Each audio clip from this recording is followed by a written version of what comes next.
Yeah, the culture of the organization is really based on the people in the company at the time, and adding people from across the world with different cultural backgrounds and religious backgrounds and linguistic backgrounds, that enriches the culture of the work environment. So as an HR person, I thrive on that, and understanding how we integrate that into the business strategically to meet our objectives, but also tactically, how people work together, how they communicate, the systems they use.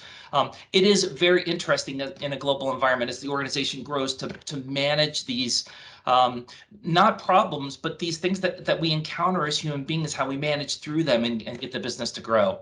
How do you establish a culture for a company and make sure that culture continues to grow? Yeah, great question. Culture is very personal to me. I have a very specific definition of what I believe culture is. And culture is a new buzzword. This is a word that we were not using 7, 8, 10 years ago.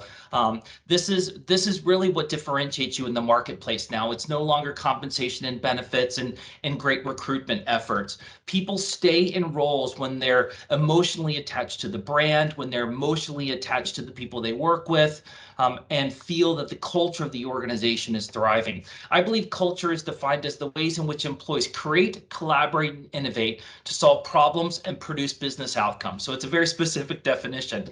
And that looks at systems and tools that they use, the job roles that they're in, the value those roles place in the organization, and the work environment itself. And so looking across the organization, the way that people are actually getting their jobs done every day is culture at the end of the day. It's not the perks and the fun things that come along with it, but it's the way that, for example, you and I are communicating, we work together, the way that marketing works with human resource, the way human resources works with sales, the way sales works with broader leadership. All of these things, because culture is a human construct of people working in a work environment, these things have to be nurtured and they have to grow and they have to progress. I don't believe in things like culture fit. We have to let the culture breathe and grow. But to be honest, Dave, to answer your question, it's all rooted in our values. And so as the company grows, we have to agree on a set of values. And these are the rules by which we govern our work, and that we want to, take pride in the quality of our work, and that we want the company to grow. And as long as people join us that share those values, then the culture will progress and the company will operate in the manner in which it wants to.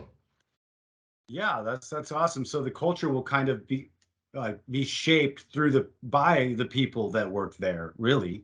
Yeah, that's correct. Yeah, culture is, if you look at, it's not a linear thing or a stacked thing. Culture is a matrix, and it hits the organization at different points. Someone in one part of the business will have something to say about our culture, and someone in the other part of business will have something different to say, because it's people interacting. But our values are really what drive our culture. And we have 4 here. So transparency, trustworthy, growth mindset, and doer. And these are the things we see across the business. They should be consistent. We have a lot of people that are trying to grow the business. They've got a growth mindset. They're trying to contribute to the organization.